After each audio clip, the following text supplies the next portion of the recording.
Bajo el agua negra, a unas pocas millas de Hiroshima, había una puerta que nadie debía abrir. Era un rectángulo perfecto, enterrado dentro de la roca como si lo hubiera puesto una mano gigantesca, y detrás de esa puerta dormía algo que podía cambiar la historia de la guerra. Sienta ese silencio, porque lo que encontraron no fue una cueva. Durante 80 años, la costa frente a Kure guardó un secreto mejor que cualquier archivo cerrado. La mayoría pensaba en chatarra oxidada, restos de bombardeos, pedazos muertos del final de la guerra. Pero en el comienzo de 2025, unos papeles olvidados empujaron a un equipo de buzos hacia un lugar que había permanecido intacto desde entonces. No era una ruina cualquiera, era una cápsula sellada. Imagínese la escena encubierta: un mar gris, una pared de acantilado y hombres mirando una pantalla sin entender lo que tenían delante. Los documentos desclasificados parecían aburridos al principio: listas de carga, rotaciones, trámites secos, papel de oficina. Pero dentro de uno de esos archivos apareció un plano náutico de 1946, un mapa viejo, y en ese mapa había una señal que lo cambiaba todo. La señal apuntaba a una pequeña costa prohibida cerca de Kure. Allí, una línea de litoral estaba marcada con una advertencia brutal: entrada prohibida por orden permanente de la Séptima Flota de Estados Unidos. Esa frase no era un detalle más, era una cicatriz sobre el papel. Una orden que no explicaba nada y al mismo tiempo lo explicaba todo. ¿Qué había allí que mereciera quedar fuera del alcance durante décadas? Para entender el peso de esa marca, hay que mirar el lugar donde cayó. Kure no era un puerto cualquiera, era uno de los corazones del poder naval japonés. Allí se levantaban astilleros, arsenales y estructuras escondidas entre islas y túneles. Allí se construyó el Yamato, el acorazado más grande jamás visto. Piense en eso por un segundo, un sitio hecho para guerra total. Un sitio donde la piedra, el acero y el mar trabajaban juntos para esconder cosas. Y entonces apareció OMAG. La Osaka Marine Archaeology Group recibió esos documentos como si fueran una llave legal, no como una curiosidad, como una orden silenciosa. Su barco principal, el Havin, salió hacia las coordenadas señaladas con la clase de equipo que no se envía para mirar un arrecife, se envía para encontrar lo que el mar ha querido tragarse durante generaciones.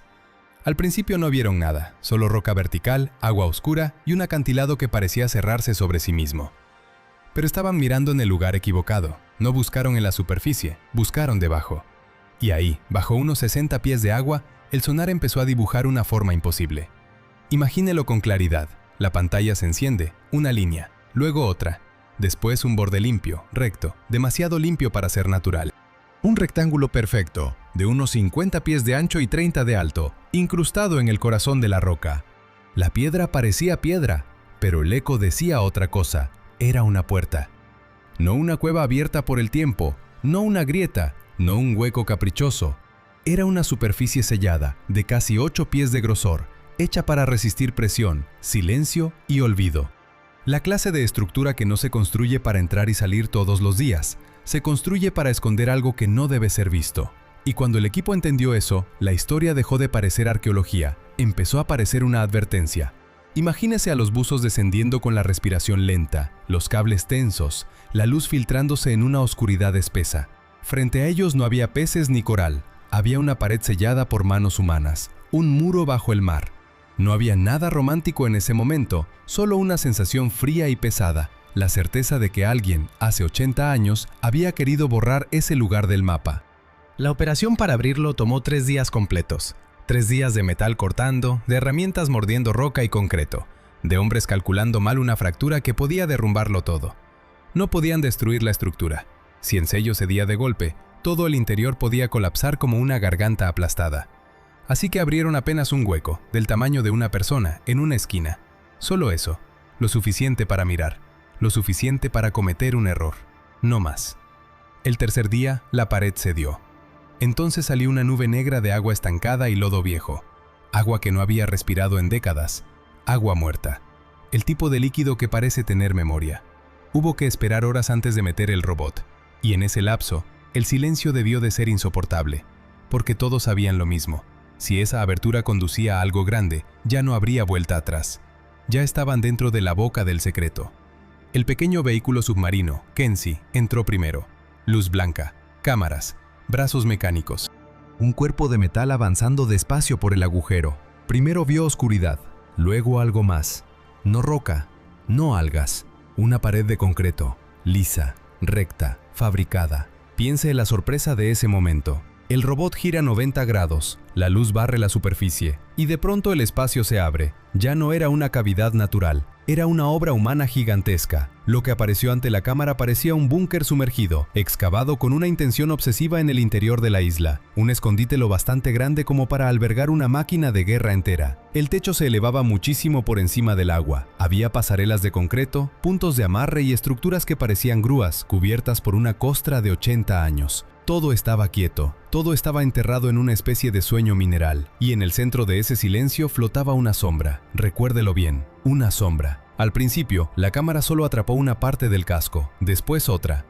Y luego el equipo empezó a comprender que aquello no era un submarino normal, era demasiado grande. El robot avanzó a lo largo del costado, y la cifra empezó a crecer en la mente de todos. 400 pies, quizá más largo que un campo de fútbol, más largo que muchos barcos de guerra de la Segunda Guerra Mundial, y seguía extendiéndose dentro de la oscuridad como si no acabara nunca. Había algo peor que su tamaño, su aspecto. La luz se reflejaba sobre una textura extraña, apagada, casi como si el casco estuviera cubierto por una capa negra de caucho envejecido. No era el brillo duro del acero expuesto, era otra cosa, algo sellado, algo protegido, algo que no debía mostrar su verdadera piel. Y cuanto más se alejaba la cámara, más inquietante se volvía la forma, porque la nave no parecía una ruina, parecía una presencia. Hasta ese momento, los investigadores creían estar frente a una reliquia tardía de guerra, pero el interior de aquel refugio apuntaba a algo mucho más oscuro. No era solo un submarino escondido, era un vestigio de un proyecto que debió haber muerto antes de nacer, un proyecto de último recurso, una idea diseñada para sobrevivir al desastre y seguir peleando cuando todo lo demás ya había caído. Eso fue lo que volvió el hallazgo tan inquietante. No hablaba solo de la guerra, hablaba de lo que Japón estaba dispuesto a preparar antes del final. Y aquí está la parte que obliga a mirar dos veces. Durante años se asumió que los secretos de esas aguas habían quedado reducidos a metal oxidado, a restos dispersos, a historia enterrada.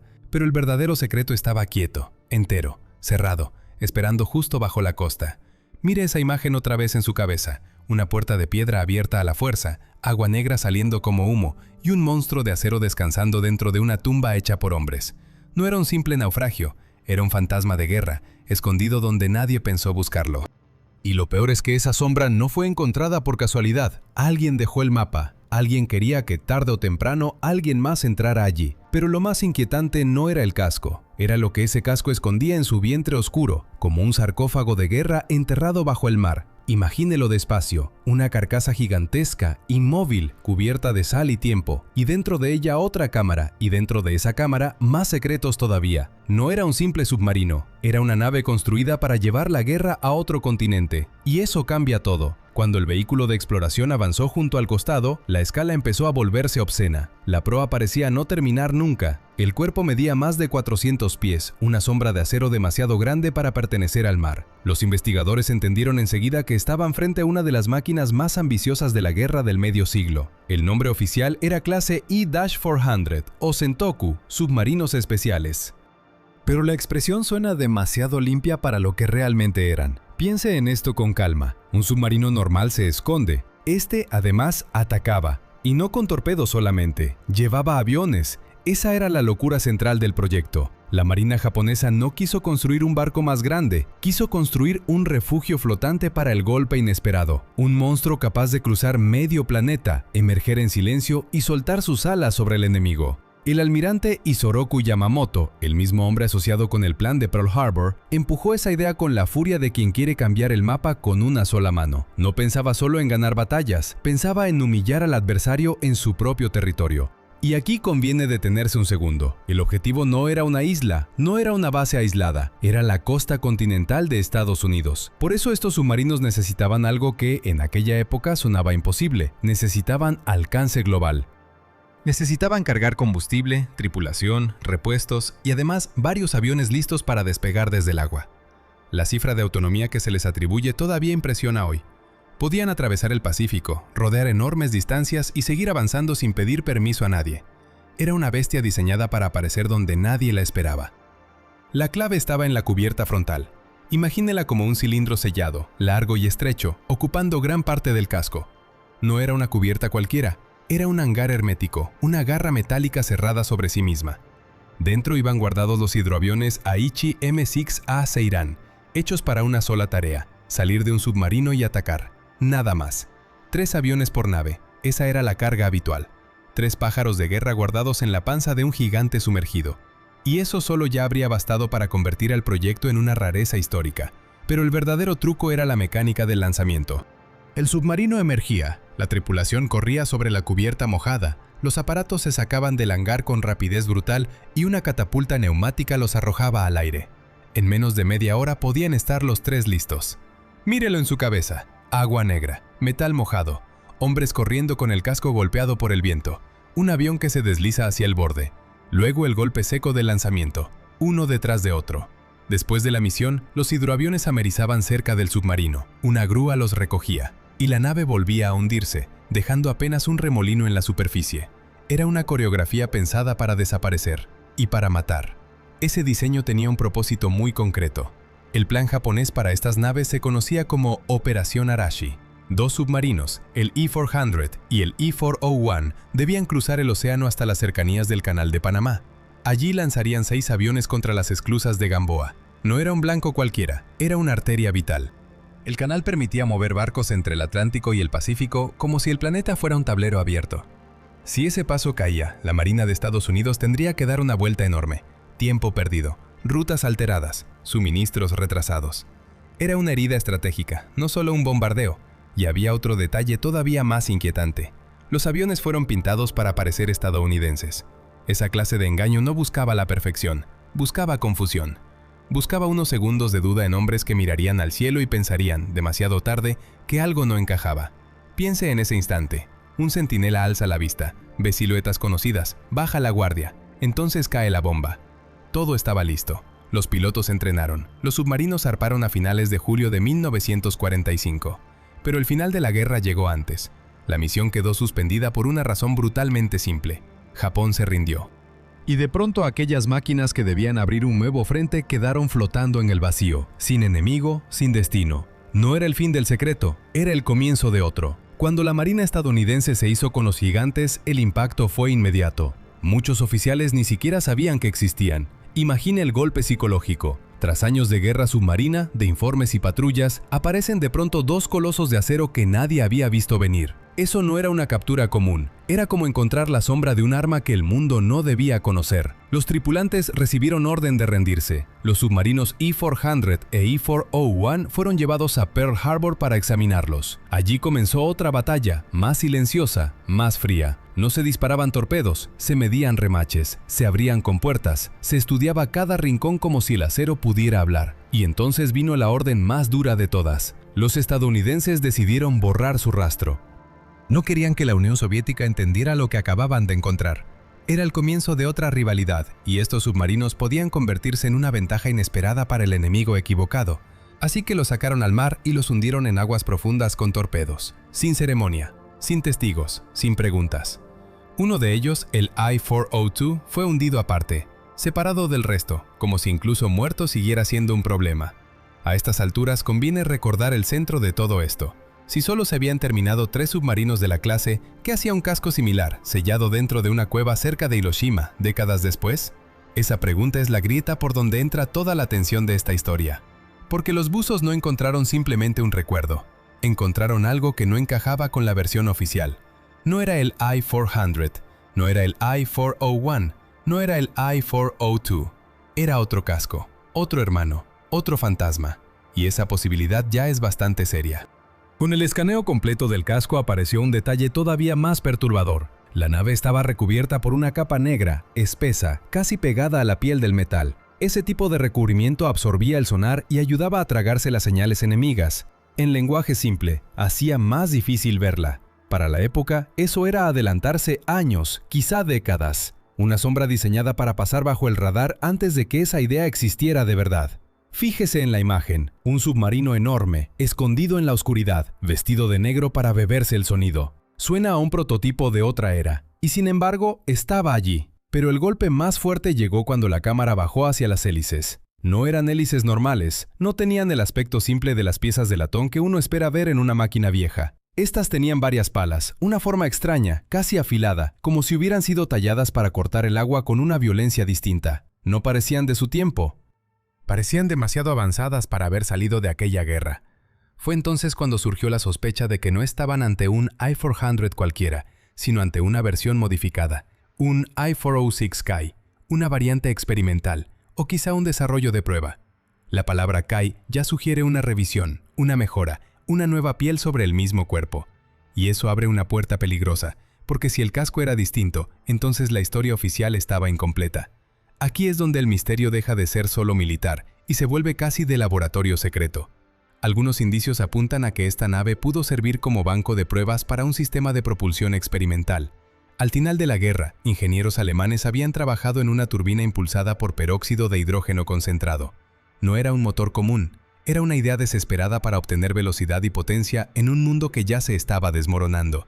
Imagine el interior de un astillero oculto, chispas, planos manchados, hombres inclinados sobre el metal, el olor fuerte del aceite. Y en medio de todo eso, una pregunta peligrosa. ¿Hasta dónde podía empujarse un submarino antes de romper las reglas conocidas? Eso explicaría por qué la nave hallada cerca de Hiroshima parecía cargar más de una historia.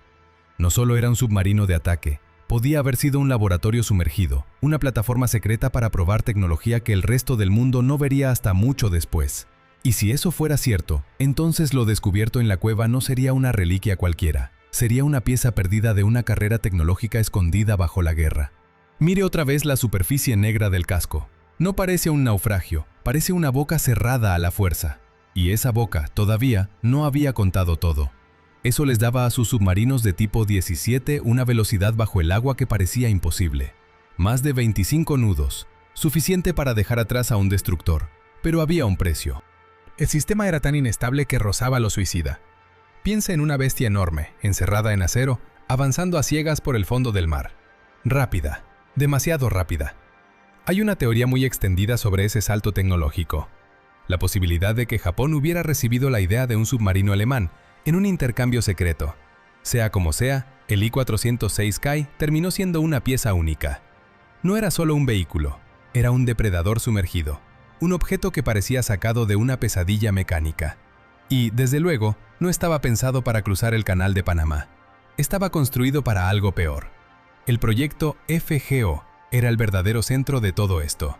Cuando apareció el cuarto modelo, mucho más refinado, del I-400, el hallazgo agitó a los historiadores. Pero la cámara siguió avanzando. Y cuanto más se acercaba al casco, más claro quedaba que aquello no era un simple pecio. Imagine la escena. Luces frías barriendo el metal, agua negra alrededor y una estructura enorme esperando en silencio. Entonces apareció el tubo del hangar. Ese tubo medía más de 115 pies. Los buzos esperaban verlo cerrado, hermético, sellado durante décadas. No lo estaba. La puerta circular, pesada como una tapa de tumba, estaba apenas entornada, solo una ranura estrecha, pero suficiente para que un pequeño sumergible remoto se moviera con precisión milimétrica y se deslizara dentro. En el barco de apoyo nadie respiraba con normalidad, eran los primeros en verlo por dentro en 80 años, y lo que vieron fue peor de lo esperado. El hangar estaba vacío de aviones, no había alas plegadas, no había torpedos, no había restos evidentes de una fuga ordinaria. En cambio, el suelo estaba cubierto por estantes, y sobre esos estantes descansaban decenas de recipientes de cerámica. Cada uno tenía casi la altura de un hombre sentado. Estaban sellados con cera y sujetos con abrazaderas de acero, apilados, uno junto a otro, como si alguien hubiera preparado una despensa infernal. Según la estimación de R-Verified, había más de 200 contenedores. Imagine la densidad de esa imagen. Un hangar enorme, pensado para aviones, convertido en almacén de algo frágil y terrible. Entonces ocurrió lo impensable. Uno de los recipientes cayó del estante y estalló contra el suelo metálico. El impacto resonó como un disparo ahogado. La cámara hizo un acercamiento. Dentro había una masa oscura y reseca, y algo que parecía un enjambre muerto. No era una bomba, no era un torpedo. Entonces, ¿qué era? La tripulación envió el video a un especialista en historia militar, en Tokio. La respuesta llegó apenas una hora después, y fue inmediata, seca, casi brutal. Que cerraran todo, que sellaran la zona al instante. El motivo era simple y aterrador. No estaban viendo un accidente antiguo. Estaban mirando la huella física de un plan desesperado. Una operación concebida para castigar ciudades enteras sin disparar un solo cañón. Eso es lo que vuelve a este hallazgo tan inquietante. Lo que parecía un depósito olvidado era, en realidad, una pista que apuntaba a la operación Flor de Cerezo de Noche. Muchos nunca han oído ese nombre, pero existió, fue real y fue documentada. Detrás de ella estaba un hombre llamado Shiro Ishii. No era un almirante, no mandaba una flota, era algo mucho más frío. Dirigía la unidad 731. Piense ahora en una habitación cerrada, sin ventanas, con olor a desinfectante viejo y metal húmedo. Esa unidad operaba en Manchuria, lejos de la vista del mundo. Y sus trabajos no tenían nada que ver con aviones elegantes ni con ingeniería naval. Su campo era otro: la enfermedad, la infección, la transformación de la muerte en instrumento. Habían convertido la guerra en laboratorio, y eso cambia todo. Porque la unidad 731 no solo experimentó con enfermedades, las llevó al extremo más cruel posible. Peste, cólera, ántrax, todo eso fue tratado como material de guerra. Fabricaban pulgas infectadas y las cargaban en bombas cerámicas, listas para ser liberadas desde el aire. Imagine abrir una de esas bombas y encontrar un polvo seco, casi inofensivo a la vista, que en realidad era una sentencia de desastre. La forma era pequeña, el efecto monstruoso. Ahora vuelva al hangar del submarino. Lo que había allí tenía la misma lógica: recipientes de cerámica, sellos de cera, cierres de acero, la misma idea de contención y liberación, el mismo lenguaje de terror. Todo encajaba demasiado bien, y eso es lo que hizo saltar las alarmas. La nave no solo transportaba biología, transportaba el método. La idea de la operación era simple y diabólica. Los submarinos clase 1-400, con su enorme autonomía y sus hangares para aviones, se acercarían sin ser vistos a la costa occidental de Estados Unidos. El objetivo no era una sola base, era una franja entera de ciudades. San Diego, Los Ángeles, San Francisco. Piense en la costa en una noche cerrada, el mar negro, ninguna luz, y bajo esa superficie, una flota flotando como sombras de acero. Entonces el submarino emergería. Los aviones despegarían desde el agua y no llevarían bombas convencionales. Llevarían cientos de kilos de esos contenedores cerámicos. Volarían sobre áreas pobladas y soltarían la carga. Después, millones de pulgas infectadas quedarían liberadas sobre la población. La meta era sembrar pánico, enfermedad y colapso. No buscaban destruir solo edificios. Querían quebrar una retaguardia entera, forzar una negociación desde el miedo. Ese era el plan aprobado. El 1-400 y el 1-41 fueron designados para la misión. La fecha quedó fijada para el 22 de septiembre de 1945. Pero la guerra terminó el 15 de agosto, así que la operación fue cancelada a última hora. Al menos esa era la versión que parecía cerrarlo todo. Pero el hallazgo del I-406 Kai sugiere algo distinto. Sugiere que el proyecto había avanzado mucho más de lo admitido. Mucho más. Piense en la diferencia entre una amenaza en papel y una amenaza lista para salir al mar. Ahí está la verdadera pesadilla. Porque el I-406 no llevaba solo una carga biológica cualquiera. Llevaba piezas preparadas, recipientes almacenados y una disposición interna que no parecía improvisada. Todo estaba en orden de combate. Todo estaba listo. Eso indica planificación real, no fantasía burocrática. Y cuando una máquina de guerra está preparada de ese modo, uno entiende que el peligro no era teórico, era operativo. Pero dentro del hangar había más. Detrás de los estantes con bombas cerámicas, al fondo del compartimento, había una segunda pared, una puerta reforzada con plomo. El manipulador remoto logró abrirla. Dentro apareció una cámara todavía más pequeña, casi escondida dentro del secreto principal. Allí había 3 contenedores pesados, también forrados de plomo. Los llamaban cerdos. El nombre ya era oscuro de por sí, y entonces el sumergible registró algo nuevo. Los sensores comenzaron a marcar una señal débil, pero clara: radiación. Solo una traza, apenas un susurro, pero suficiente para cambiar la naturaleza de la búsqueda, porque hasta entonces la historia había sido aterradora. Ahora empezaba a volverse apocalíptica. Imagine ese instante en la pantalla del barco, una señal tenue, una alarma baja, y los hombres comprendiendo que el compartimento no guardaba únicamente enfermedad, guardaba otra ambición, otra capa del proyecto, algo que nunca debía salir a la luz. Lo más inquietante es esto: la nave no transportaba solamente agentes biológicos, también formaba parte del proyecto FGO, la iniciativa nuclear japonesa. Durante años se consideró una empresa pequeña, mal financiada y condenada al fracaso. Una nota al pie, casi una curiosidad de guerra. Pero la evidencia encontrada aquí sugiere otra cosa. Sugiere que el fracaso pudo haber sido una cortina, una fachada útil para esconder cuánto habían llegado a intentar. Y eso obliga a mirar de nuevo el casco entero, no como un simple submarino avanzado, sino como una plataforma para 2 pesadillas distintas. Por un lado, el ataque biológico. Por el otro, la búsqueda de una bomba atómica propia. La combinación es escalofriante. Un solo casco, 2 programas, 2 formas de llevar la guerra al extremo. Y en el centro de todo, un vehículo diseñado para acercarse sin ser visto, lanzar su carga y desaparecer otra vez bajo el agua. Si cierra los ojos por un momento, puede verlo. El hangar vacío. Los recipientes de cerámica apilados como ladrillos de un mausoleo. La puerta de plomo al fondo. Y más allá, esos 3 contenedores pesados, inmóviles, como si esperaran todavía una orden que nunca llegó. El mar alrededor seguía oscuro, silencioso. Pero dentro de esa nave, el silencio ya no parecía vacío. Parecía contención. Parecía una amenaza encerrada a la fuerza. No tenían materiales para una bomba limpia, así que eligieron la alternativa más sucia. Los militares japoneses sacaban uranio en secreto de Konan, al norte de Corea, y devolvían a Japón las sales ya purificadas. En los fragmentos de plomo hallados en el sitio del I-406 apareció ese rastro radiactivo. De pronto, la misión dejó de ser una sospecha. Todo encajaba. No era un solo golpe, era un golpe doble. Primero, el I-406K debía salir frente a la costa de Los Ángeles. Luego vendría la segunda ola. Imagine esa secuencia con claridad. Primero, aviones soltando pulgas infectadas. Después, la ciudad ya convertida en un desastre, con ambulancias desbordadas y calles cerradas, recibiendo bombas radiológicas. No buscaban victoria, buscaban ruina. Eso era un arma del fin del mundo, un instrumento pensado para convertir una ciudad en veneno. Y la escena que queda en aquella caverna lo demuestra mejor que cualquier informe. Un hangar vacío, solo unos cilindros abandonados, demasiado silencio, demasiada sombra. Como si alguien hubiera salido corriendo hace unos minutos. Piense en eso por un momento. El lugar no parecía una base naval normal, parecía una boca de piedra escondida dentro de la montaña. Allí, a pocos kilómetros de Hiroshima, la flotilla japonesa preparaba el salto final.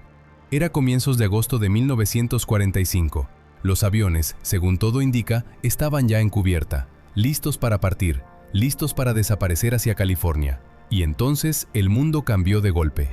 Una explosión brutal sobre Hiroshima pudo sentirse a kilómetros de distancia. La onda expansiva, el humo, el desorden inmediato, todo apunta a que ese impacto desencadenó un derrumbe. La entrada quedó sepultada, la caverna se cerró como una trampa de piedra. Dentro quedaron el submarino, su tripulación y una carga que nadie debía encontrar, una tumba de hormigón.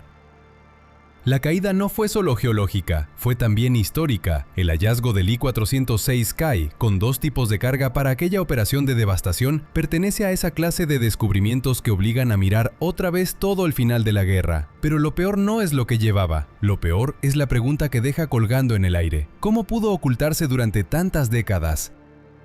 La respuesta empieza justo después de la rendición. Los estadounidenses llegaron, comenzó la ocupación de Japón, y la base de la Armada en Kure se volvió un objetivo imposible de ignorar. Los buscadores pasaron por cada hangar, cada túnel, cada acceso. Era una zona demasiado importante como para dejarla sin revisar. Por eso cuesta tanto creer que una base secreta excavada en la montaña pudiera pasar desapercibida.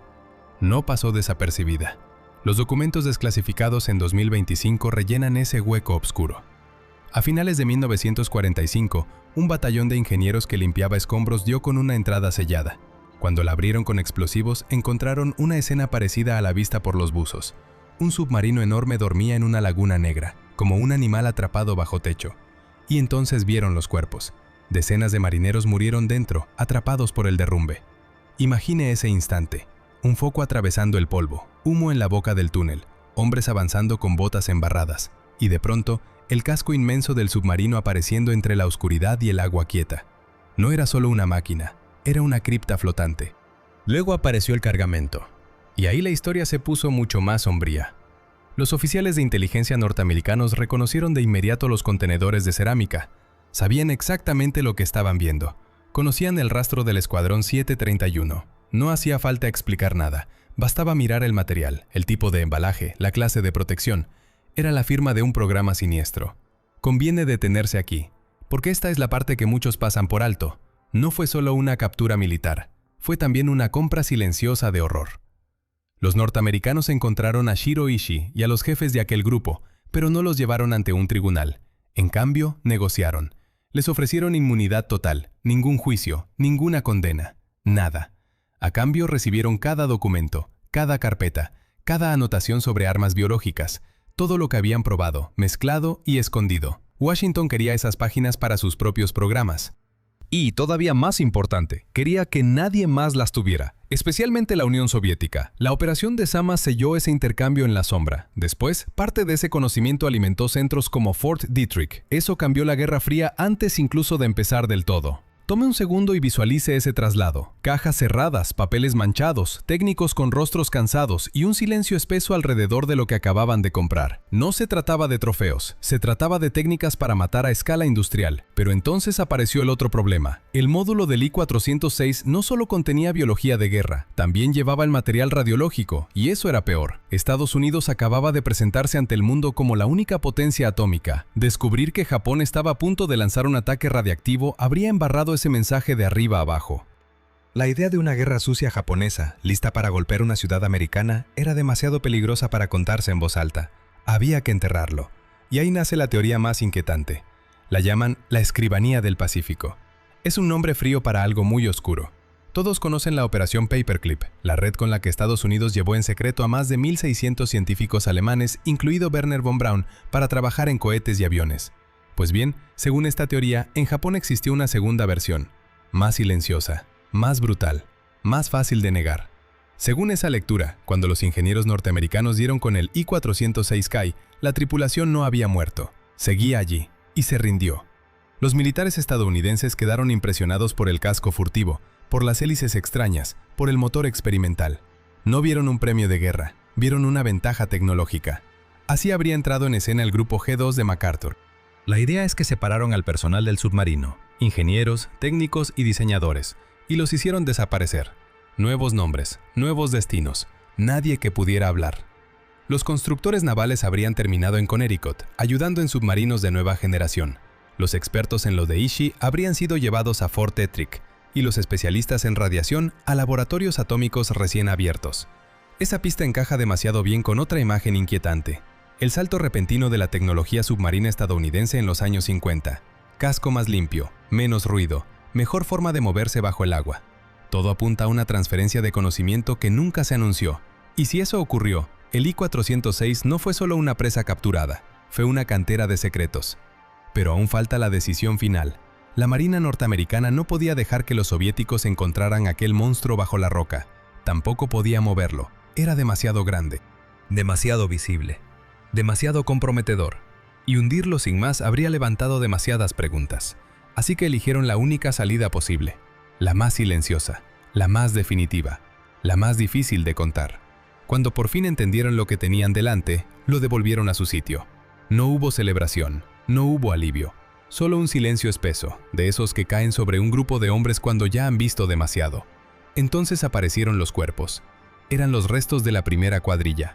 Los hombres que quedaron atrapados en aquel derrumbe inicial, enterrados durante décadas como si la cueva hubiera querido tragarse también su nombre. Verlos allí, inmóviles, fue como encontrar una firma al pie de un crimen antiguo. La historia ya no era un rumor, era una tumba. Y después cerraron la cueva. No la cerraron de cualquier manera. No se limitaron a poner un cartel o una cinta de advertencia. Un aparato sumergible manejado a distancia encontró restos de explosivos modernos de los años 40 en la cara interior del tapón. Eso lo cambia todo, porque alguien no solo quiso taparla, quiso sellarla para siempre. La Marina de Estados Unidos entró en escena, también CBS, también sus batallones de construcción, y vertieron una capa de hormigón armado de varios metros, tan gruesa que parecía una pared nacida de la propia roca. Luego la disfrazaron, la hicieron pasar por terreno natural, piedra sobre piedra, mentira sobre mentira. Mire bien esa imagen, un trozo de costa, tranquilo, húmedo, aparentemente banal, y debajo una costra de cemento armado escondiendo un secreto de guerra. El avión I-406, su misión y su carga oculta quedaron al más alto nivel de clasificación. La existencia misma del llamado Clip del Pacífico fue negada, borrada, como si nunca hubiera existido. Y durante 80 años ese borrado funcionó, hasta ahora. Porque el hallazgo de 2025 no es el final de la historia, es la siguiente capa del encubrimiento, la última maniobra, la extracción definitiva.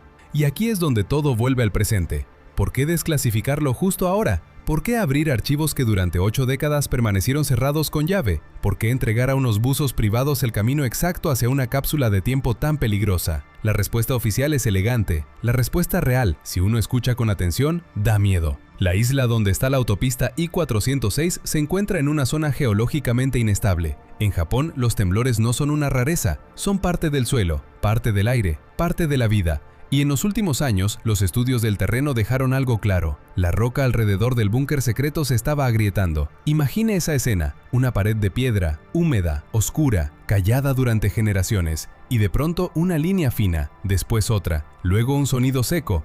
Una fisura que no debería estar ahí, una herida que crece despacio, pero crece. Ahí entendieron el problema. Dentro de esa cueva había una nave de 80 años, llena de 200 contenedores con agentes de la peste que, según todo apunta, todavía podían seguir siendo viables. También había material radiológico con fugas, y todo eso descansaba en una cámara que podía desplomarse con el siguiente gran terremoto. Si la cueva cedía, esos recipientes de cerámica se romperían, su contenido saldría al mar, y entonces no estaríamos hablando de una pieza de historia, estaríamos hablando de una catástrofe sanitaria y ecológica imposible de medir con calma. Había que entrar, pero no podían mandar tropas a plena luz del día. Eso habría levantado preguntas, y las preguntas, en este tipo de historias, son más peligrosas que las bombas. Así que hicieron algo más limpio, más discreto, más útil. La desclasificación de 2025 fue la cortina, el señuelo. La forma de permitir que un equipo arqueológico privado, OMA, encontrara la cueva y creyera que estaba participando en una misión histórica. En realidad, estaban entrando en una operación de limpieza. No estaban allí para levantar un submarino, estaban allí para acceder con seguridad a 200 contenedores de la operación Flor de Cerezo y a los restos vinculados al proyecto FGO. Todo eso en la oscuridad. Todo eso bajo control.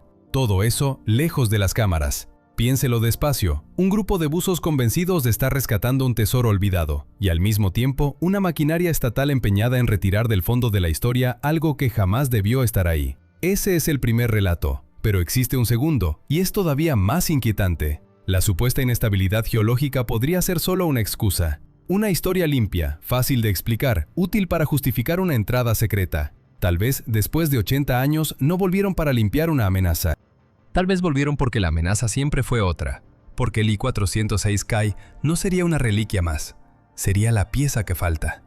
Aquí conviene detenerse un instante y mirar el conjunto. No solo el casco, no solo la cueva, no solo los cuerpos. Mire la carga, mire en silencio, mire el interés repentino de dos gobiernos que llevan décadas negando lo que ahora empujan hacia la superficie. Hay teorías que apuntan a que aquel motor experimental, la turbina Walter, no era la versión final, que en los últimos meses de desesperación los japoneses trabajaron en algo más, algo que no encaja del todo con la imagen clásica de un arma convencional, algo que huele más a laboratorio clandestino que a astillero. Y entonces aparece el detalle que cambia la temperatura de toda la historia. El material radiactivo de la parte trasera, según esa teoría, no sería una bomba sucia, sería una fuente de energía. Párese un segundo ante esa idea. No un arma, un origen. La teoría más extrema sostiene que el I-406 Kai fue un banco de pruebas para un reactor atómico primitivo. Un prototipo tan temprano que no debería haber existido todavía. Una tecnología adelantada más de una década a su tiempo. Algo torpe, peligroso, incompleto, pero real. Si eso fuera cierto, el hallazgo dejaría de ser una simple excavación. Se convertiría en la recuperación de una pieza perdida de la historia tecnológica del mundo. Y aquí entra la parte que más incomoda. En 1945, los estadounidenses no pudieron mover ese reactor. Era demasiado pesado, demasiado inestable, tal vez incluso demasiado extraño para entenderlo del todo. Así que hicieron lo único que sabían hacer. Los hallaron. Lo clasificaron como riesgo radiológico y esperaron. Esperaron 80 años. Ahora la tecnología, según esta lectura, por fin estaría lista para tratar con aquel monstruo enterrado. No como arqueología, como recuperación. La operación de 2025 no sería entonces una limpieza, sería una extracción.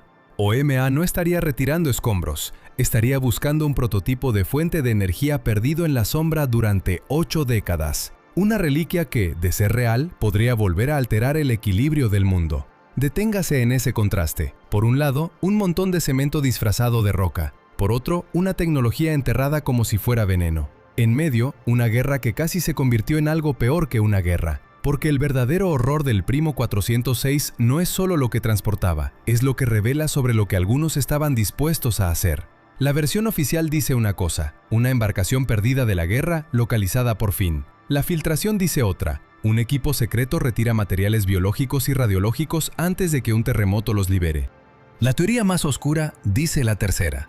Están desenterrando una tecnología olvidada, escondida por miedo, y ahora suficiente tiempo ha pasado para volver a tocarla. 3 relatos, una sola cueva. Y aún así, el detalle que más pesa no es ninguno de esos. Son los cuerpos. Los hombres de la primera cuadrilla quedaron allí desde el principio, como si la cueva hubiera conservado su presencia para obligar a alguien, algún día, a mirar de frente lo ocurrido.